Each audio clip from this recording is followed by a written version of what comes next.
আজও চলে এসেছি আর একটা নতুন ভিডিও নিয়ে। বিগত কয়েকদিন ধরেই একটা জিনিস সবসময় ভেসে আসছে বা লোকে মুখে শোনা যাচ্ছে। আমি তো সারের দাম নিয়ে একটা ভিডিও বানিয়েছিলাম, একটা না দুটো। তার পরিপ্রেক্ষিতে অনেকে অনেক কিছু কমেন্ট করেছে, তুমি জানো না, অনেকে বলছে সারের দাম ওই রকমই হয়, ক্যারিং খরচার ওপর চাপে, ইত্যাদি ইত্যাদি নানান প্রশ্ন চলে এসছে। সেটা তো আমি সারের দাম নিয়ে বললাম। এবার আরেকটি প্রশ্ন যেটা খুব ঘুরছে সেটা হচ্ছে, দেখুন যুগ পরিবর্তন হয়েছে, ঠিক আছে মানছি। আগেকার দিনে আমার বাবারা, আমার ঠাকুরদারা গরু লাঙলে চাষ করতো, সবই ঠিক মেনে নিলাম। কিন্তু এখন তো এসছে ট্রাক্টরের যুগ, সব ঠিক আছে। তা এবছর সরকার পরিবর্তন হওয়ার পর আপনারা নিশ্চয়ই জানেন যে পেট্রোল বা ডিজেলের ওপরও দাম বৃদ্ধি পেয়েছে।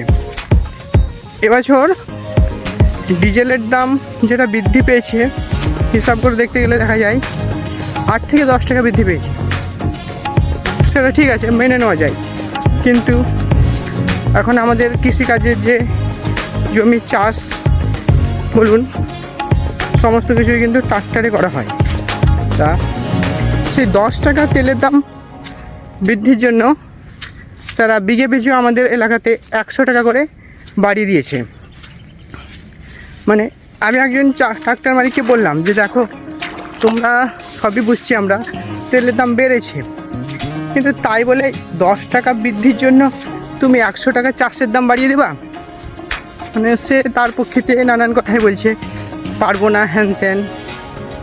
সত্যি সে পারবে না, তার হয়তো 10-20 লাখ টাকার জিনিস সে আমাদের চাষে খাটাচ্ছে। কিন্তু দেখুন ব্যাপারটা, একটা চাষির উপর কীভাবে জুলুম করা হচ্ছে। সে পারবো না তো পারবো না, একটা কথাই মেনে নিলে পারবো না, মানে সে বিঘে পিছু 500 টাকা করে নেবে। আমাদের এলাকাতে 500 টাকা করেই নেওয়া হচ্ছে। তো তার মানে একটা কথাই শেষ, যে সে 500 টাকার এক আটা না কমও সে চাষ করতে পারবে না।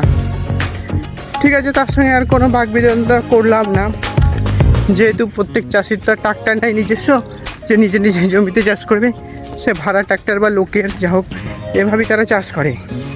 আমার প্রশ্ন হচ্ছে এটাই যে প্রত্যেকে তার নিজের নিজের জিনিসের দাম ঠিক করে, সে যত কী করে, কিন্তু কৃষকই একমাত্র হচ্ছে ব্যক্তি যে তার তৈরি বা উৎপাদিত ফসল কোনো দাম ঠিক করে না। সরকার যদি বলে দেয় এটার দাম এত তো এতই। এবছর ধানের দাম তো যখন আমরা ধান তুলি তখন 12 টাকা, 13 টাকা, 14 টাকা। এখন ধানের দাম একটু বেড়ে 18 থেকে 20 টাকা হয়েছে। তাহলে ভাবুন তো, কৃষকদের ওপর কত রকম অত্যাচার করা হয়। এভাবে যদি চলতে থাকে, আগামী প্রজন্ম আর কৃষিকাজ করবে না, তারা শুধুমাত্র নিজেদের প্রয়োজনে কৃষিকাজ করবে।